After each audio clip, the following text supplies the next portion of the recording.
HighBridge, a division of Recorded Books, presents The Girl and the Bombardier, a true story of resistance and rescue in Nazi-occupied France, by Susan Tate Ankeny, read by Karen White.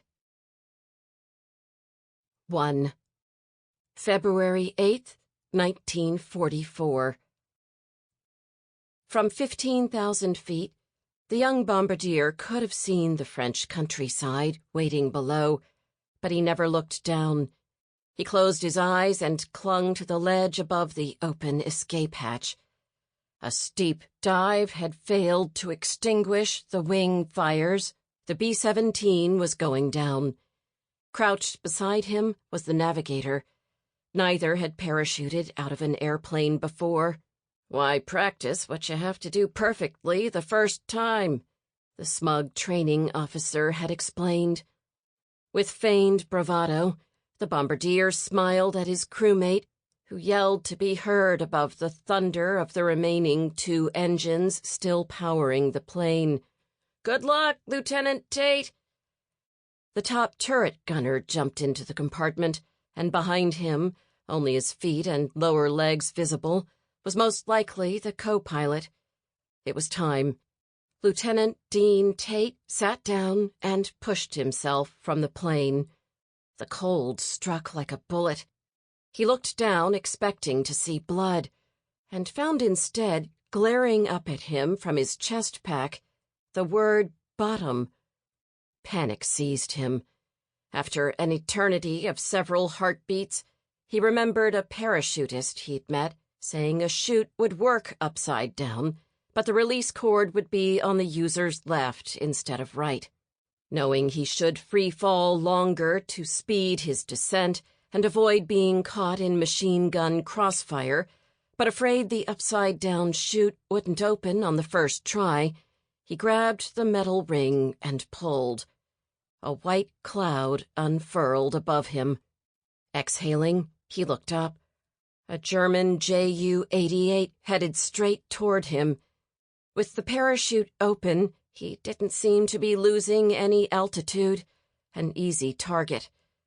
The pilot flew over his parachute, causing him to swing underneath like a pendulum. He watched the Germans circle back and come in again. The engines grew more determined, the plane picking up speed. Dean focused on the twin propellers spinning closer. He felt no hatred for the German pilot, believing he probably didn't want to be here either, fighting someone else's war. Then the plane flew close enough for Dean to see the pilot's face. The German raised his hand and waved. A Messerschmitt 110 crossed the sky, and Dean knew Nazi soldiers would be waiting on the ground to arrest him. They were probably watching him now. Absorbed by the German escort fighter, the ground rose up quickly below him. Slamming onto the frozen earth back first, intense pain like an electrical shock told him he was alive. Unable to breathe, the sky became a white blanket suffocating him. A voice in his head commanded, "Get up! Hide!" Struggling to disengage the parachute with fingers numb from the cold, he wondered what had happened to his gloves. Once released, he untangled himself and stood on unsteady legs. An ancient church materialized not more than 30 feet away. Its stained glass windows glowed benevolently in the muted midday light. Excited voices floated into the churchyard from beyond a hedge. There wasn't time to hide his chute. He staggered toward the church. Someone grabbed his arm and asked in a whisper, "Deutsch?" "American," he said, before everything went dark. November 2003, Portland, Oregon. I had heard the story about Dad being shot down over France so often I knew it by heart, or at least I thought I did. Tears streamed from his eyes every time he got to the part where the cockpit window was covered in blood and the pilot's eye hung down on his cheek. After World War II, nobody talked about combat stress, and few veterans suffering from psychiatric problems received any treatment. Most were given rest, exercise, and occupational therapy, if they were given anything at all, left to endure nightmares they kept to themselves. Dad's generation accepted its duty both while fighting the war and when returning to their lives after it ended, doing what they had to do to forget. Who could blame them? While most men never talked about their war experiences, my dad told his story of being rescued by the French resistance to anyone who would listen. He became a father late in life, after spending years in and out of hospitals due to back surgeries and crippling arthritis. He lavished me with his time and attention. Dad had an unlimited capacity to enjoy the world. I adored him. After he retired, I tried persuading him to return to France. Over the years, the people who had helped him escape wrote letters filled with gratitude for what they called his help in their liberation, and invited him to visit. But my dad never did anything for himself. He said he wanted to leave me a legacy. His happiness came from knowing he would leave everything he had worked hard for in his lifetime to me, his only child. I wondered for the first time if the reason he never returned to France might not be that simple. Now the unthinkable had happened. He was gone. Mom had slipped out to lie down, leaving me cross-legged on the floor surrounded by cufflinks, tie clips, and neatly folded cardigans patiently awaiting their fate. I lifted a lifeless gray sweater and inhaled, hoping for cherry vanilla tobacco, finding instead the stale chemical scent that always hung in the nursing home. Beside me were 2 boxes, both on the verge of disintegrating with age. One contained Dad's Air Force uniform, and inside the other I found neat stacks of envelopes, black and white photographs, and loose notebook paper covered in Dad's delicate cursive script. From a manila envelope, I pulled his typed memoir, the title neatly centered on the cover page, A Tribute to a Gallant Few. Rummaging deeper, I found mission reports, bombing records, dog tags, and the fake identity cards he used to travel by train in France. There were letters from people whose names I knew as well as my own: André Duval, René Loiseau, Margot Di Giacomo, Jacques Dupac, and Godelieve Van Laer. The names were so familiar I had forgotten these people were French resistance members who fought and risked their lives for the liberation of their country and for the lives of Americans like my father. I lifted a bundle of faded pink envelopes, bound together by a thick rubber band. Lassigny, France, Saturday, January 17th, 1945. Dear Lieutenant Tate, I wait a long time before writing. I have learned English, and only after many months I feel able to write a letter. I hope you remember me. I am the blonde Belgian girl with whom you got acquainted in February 1944 on a Saturday night. My name is Godelieve Van Laer.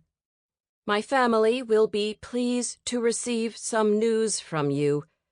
In a letter which you sent to Captain Edelston, you told that you were an instructor now.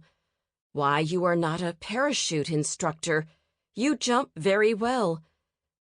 In the last winter, my brother and me, we went in the AAF, Army, but after 8 months I was tired of the soldier's life, and I be back home now.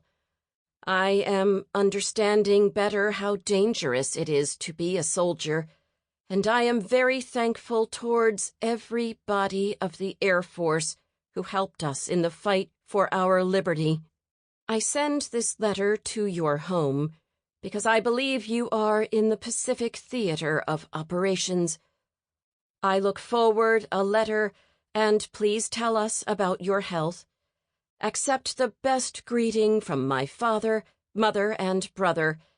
My sister is still in Germany. The Germans discovered her job. Good luck in your next missions, and God bless you. Sincerely, friend, Godelieve Van Laer. There were other letters from Godelieve, the most recent dated 1994. Even if she were still alive, it seemed unlikely I'd find her at the same address, but what if? The idea refused to be extinguished.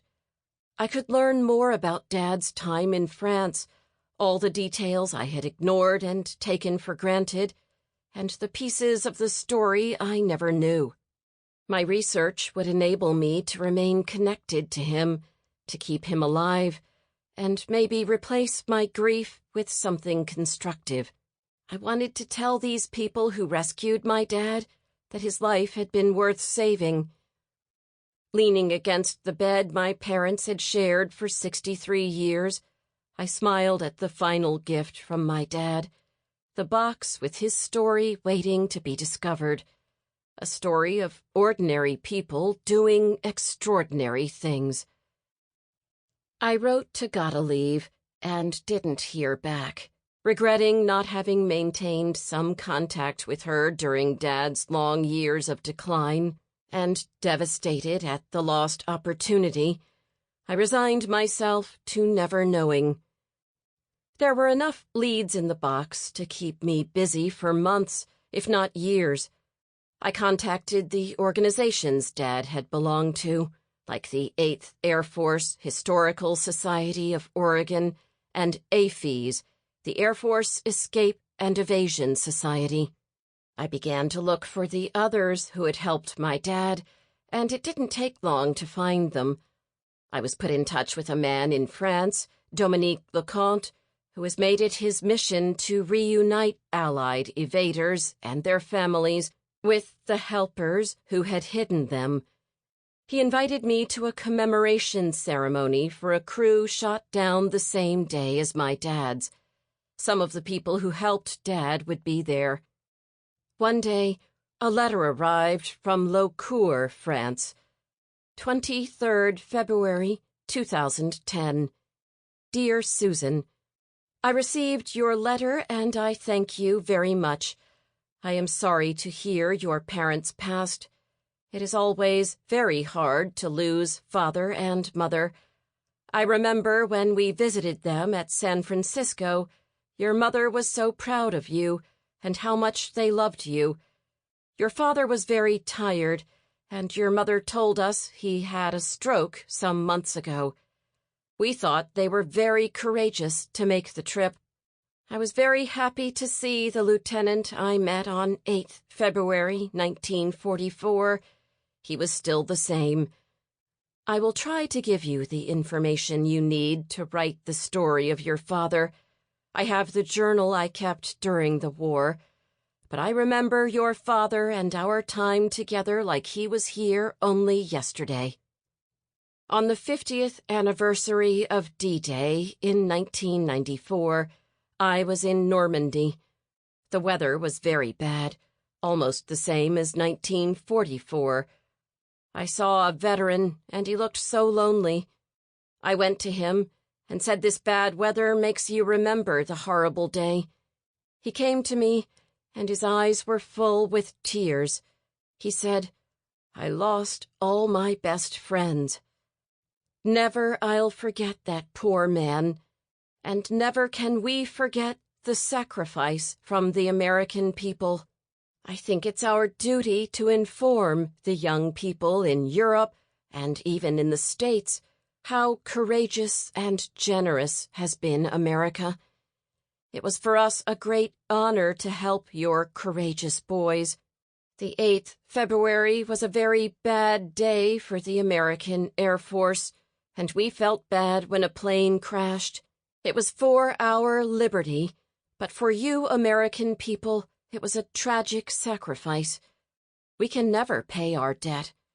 It was our duty to help your boys, and we will never forget. We have to honor your people and remember forever your courage and generosity.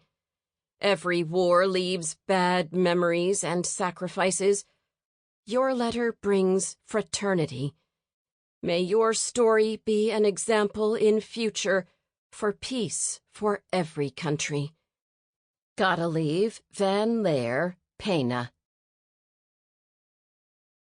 2. The End of a Dream. In December 1941, Dean was a senior at Pacific College in Newberg, Oregon. He'd been accepted to law school and hoped by some miracle to avoid the war. As an attorney, he planned to give a voice to the poor and downtrodden, far away from his claustrophobic small town and elderly, if well-meaning, parents. His dream crumbled when a draft notice arrived a month after Imperial Japanese forces attacked Pearl Harbor. Dean was born on April 7, 1920, in Portland, Oregon, to Will and Tracy Tate, who lived in the working-class community of St. John's. Waiting for Dean at home was his 4-year-old brother, Wayne. The first years of Dean's life were spent moving, as his dad searched for a way to support his family. In 1926, Will and Tracy bought a gas station in the center of Silverton, Oregon, and turned it into a restaurant. Business limped along in those Depression years, never making the kind of money necessary to do more than just survive. While Dean's parents spent all their waking hours at the restaurant, he learned to take care of himself.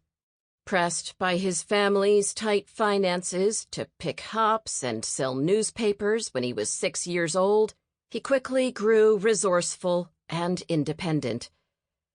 Facing bankruptcy, Will sold the restaurant in 1934, and the Tates moved to Newberg, a small town about 30 miles northwest of Silverton. Will, ashamed of what he considered his own failure, suffered bouts of depressive illnesses until landing a job as an independent mail carrier. Tracy took seasonal jobs whenever she could, picking cherries or shelling filberts. June mornings often found the entire family picking cherries. At Newberg High School, Dean became driven to escape the hand-to-mouth existence his parents lived. He did well in athletics and academics, working 7 days a week at Knapp's grocery store to save up for college. He spent late nights studying instead of sleeping, in hopes of earning a scholarship to Pacific College in Newberg. Quakers founded Pacific College in 1885.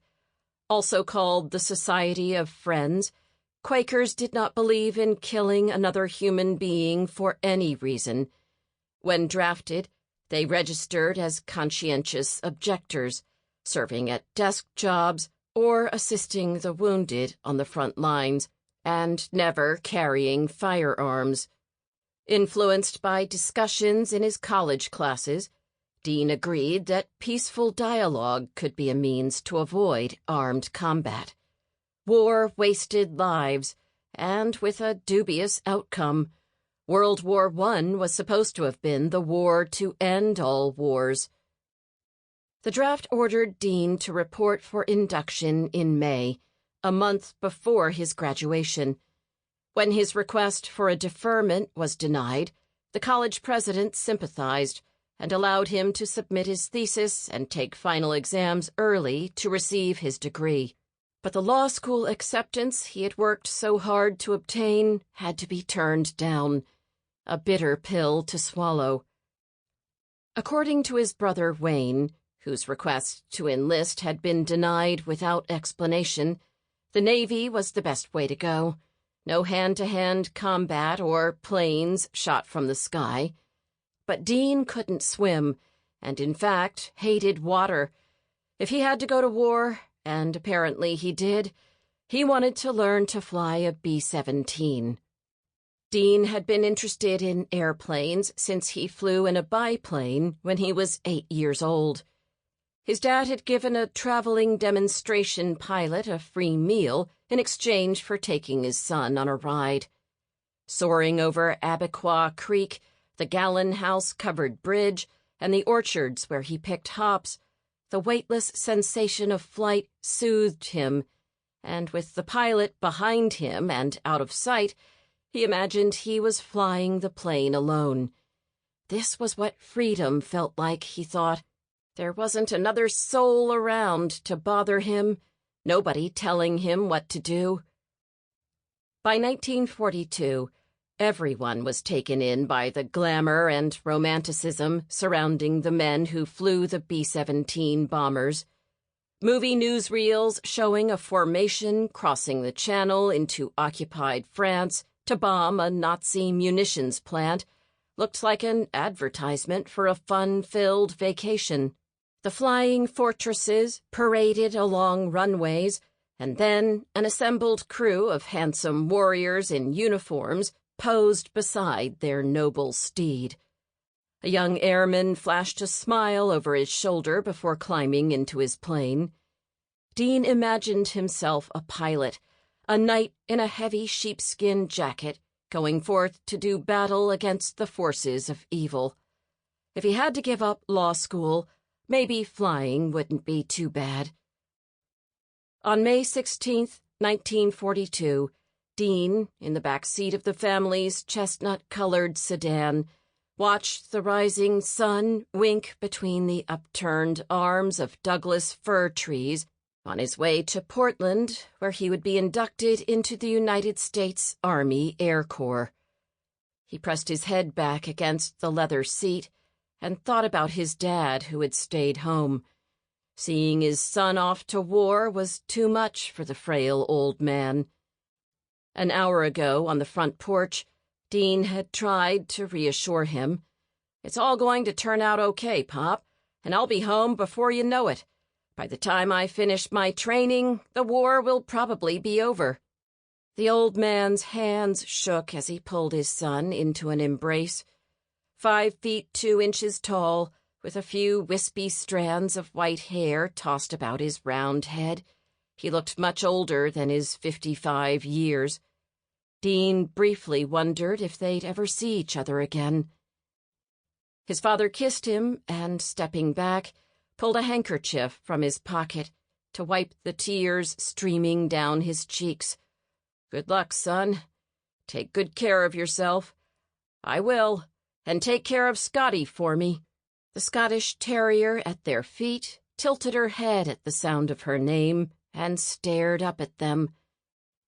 The idea that he was going off to war filled Dean with a deep despair, and despite what he told his dad, he didn't expect to survive.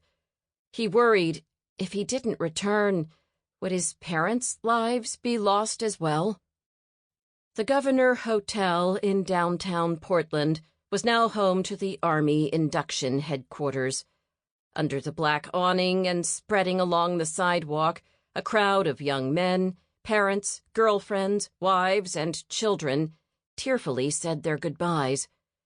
Dean turned to his brother, dressed in baggy clothes, his arm tossed around his wife's shoulders. He had always been the picture of brotherly watchfulness and responsibility, and Dean was filled with affection for him. "Come back soon, Pub," Wayne told him, using his childhood nickname. "We'll be waiting." Dean hugged Wayne and his wife, Riola, and then bent to his mother. She wrapped her arms around his shoulders, gathering his shirt into her fists, not caring about wrinkling the fabric she had ironed several times last night. He kissed her cheek, picked up his bag, and turned away. She stood with her eyes fixed on the door long after her son had disappeared into the building.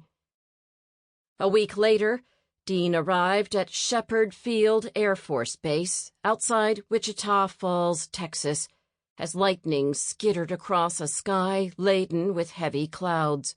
He had never been farther from home than the Oregon coast, and now, 3,000 miles from Newburgh, and a stranger for the first time in his life, he experienced a deep loneliness. He found the other cadets, also away from home for the first time and not optimistic about their futures, were cautious with friendly overtures.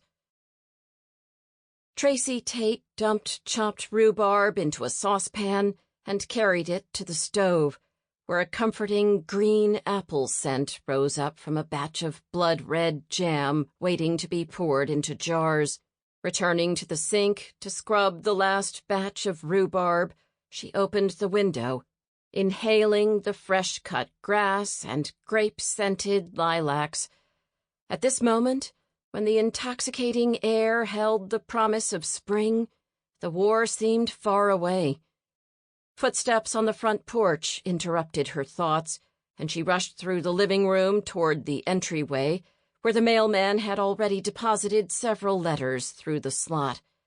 Scooping the mail from the floor, she found an envelope with Dean's graceful handwriting. Sitting on the first step, she tore it open and read, May 29th, 1942. Dear Mom and Pop, I'm in Wichita Falls, Texas, a God-forsaken place, hot and dry. It's already too hot in the early mornings when we're outside for exercises. The lightning is incredible and continues all night long. I've never seen anything like it.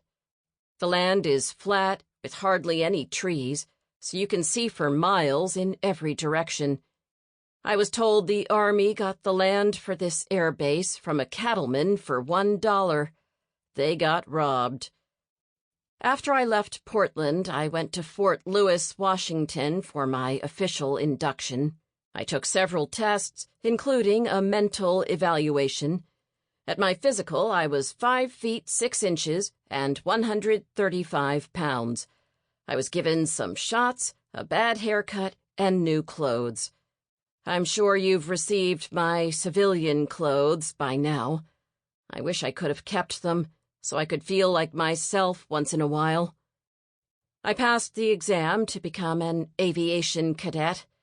At the end of basic training in December, I'll take the test to qualify for pilot training. Give my regards to everyone. I'll call you when I can. Love, Dean. Dean wrote to his parents daily in the beginning.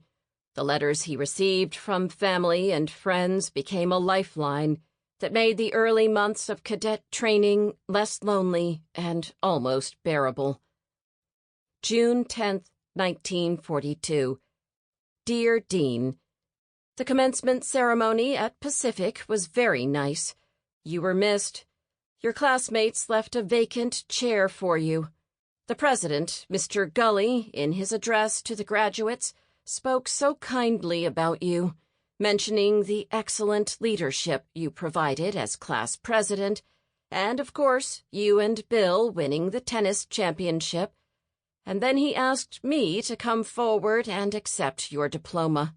And I had to walk right past your empty chair and not cry. I was strong, even though my trembling chin threatened to betray me. Many people came up to us and wished you well. Bill thinks he will be called up soon. His parents brought us over some peaches and sweet peas. Hazel Mary came to dinner last night. I hope the slippers I'm sending will be what you need. I'll send some cherries soon. We miss you. We know you're working hard, and we are proud of you. Love, Mom and Pop. In December, Dean missed the score needed for pilot training by a single point. His friend Tony Zaladonis earned the same score, and both were recommended for Bombardier training. Tony said, We'll get to drop bombs. How hard can that be? Bombardiers had a better survival rate than pilots, someone told him. The statistics told a different. Sample complete. Ready to continue?